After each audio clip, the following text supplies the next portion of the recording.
के मंत्री तय समय पर जवाब भी नहीं देंगे तो विधानसभा होना या नहीं होना क्या अर्थ है? केवल आश्वासन से कैसे काम चलेगा, ये कहना है नेता प्रतिपक्ष टीकाराम जूली का। विधानसभा में फॉर्स इंडिया के पॉलिटिकल एडिटर योगेश शर्मा से खास बातचीत में जूली ने कहा कि जनहित के मुद्दों पर सरकार को घेरेंगे। ऐसे ही भर्ती परीक्षा को लेकर भी जूली ने अपनी राय रखी। हमारे साथ हैं नेता प्रतिपक्ष टीकाराम जूली, क्योंकि 31 जनवरी से सत्र भी शुरुआत होगी, तो ऐसे में उनसे बात करेंगे। हरिमोहन शर्मा जी वरिष्ठ विधायक पूर्व मंत्री भी हमारे साथ हैं, अमित चाचान हमारे साथ हैं, लगातार दूसरी बार जीत कर आए।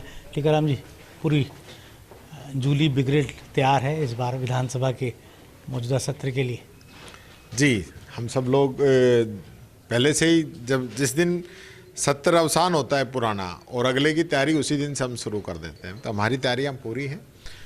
राजस्थान की जनता के जो सवाल हैं वही हमारे सवाल हैं, उनको लेकर हम सदन के अंदर आएंगे। हम चाहेंगे कि अध्यक्ष जी हमारे सवालों का जवाब दिलवाएं, सरकार भागे नहीं।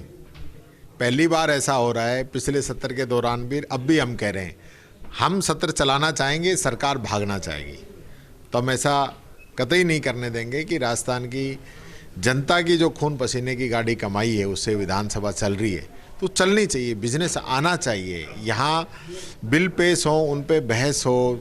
एक जो आज ऐसा ही भर्ती परीक्षा के मुद्दा 2021 का जो बड़ा मुद्दा गरमाया हुआ है, आज कोर्ट में जवाब पेश किया सरकार ने कि परीक्षा रद्द करने की आवश्यकता नहीं है।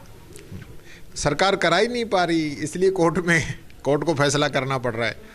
तो सरकार तो अब भी असमंजस की स्थिति है, सरकार कुछ कह रही है और विधायक कुछ कह रहे हैं, तो एक सारा जो है मामला इस प्रकार का बन रहा है कि कन्फ्यूजन की स्थिति है। सरकार निर्णय नहीं कर पा रही, तो इसलिए कोर्ट को निर्णय करना पड़ रहा है। कोर्ट का जो भी निर्णय होगा उसको। एक शैडो कैबिनेट परछाई मंत्रिपरिषद भी आप लोगों ने बनाई है, किस तरह से वो काम कर रही है, किस तरह से घेरेंगे आप सत्ता पक्ष को?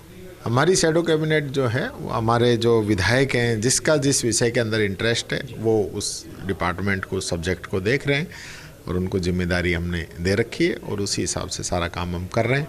आपने पिछले सत्र के अंदर भी देखा होगा, चाहे हमारे हरिमोहन जी जैसे जो सीनियर जो विधायक हैं उन्होंने भी कोई कमी नहीं छोड़ी, तो अमित चाचान जैसे जो नए विधायक हैं, युवा विधायक हैं, उन लोगों ने भी कोई कमी नहीं छोड़ी।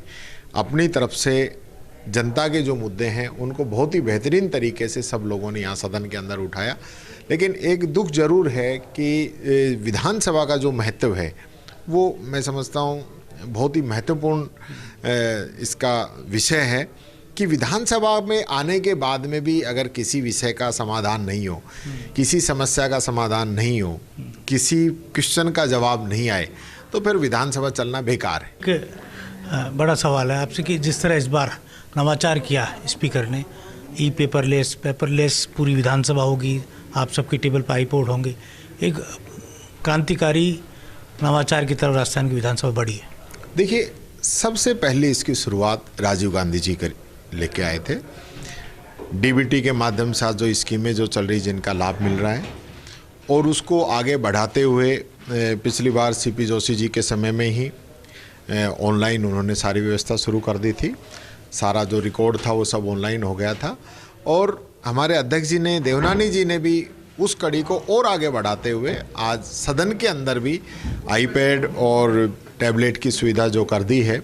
और इस तरह टीकाराम जूली ने कहा कि सदन में विपक्ष एक महत्वपूर्ण भूमिका निभाएगा। कैमरा जर्नलिस्ट विनोद गोस्वामी के साथ योगेश शर्मा, फर्स्ट इंडिया, जयपुर।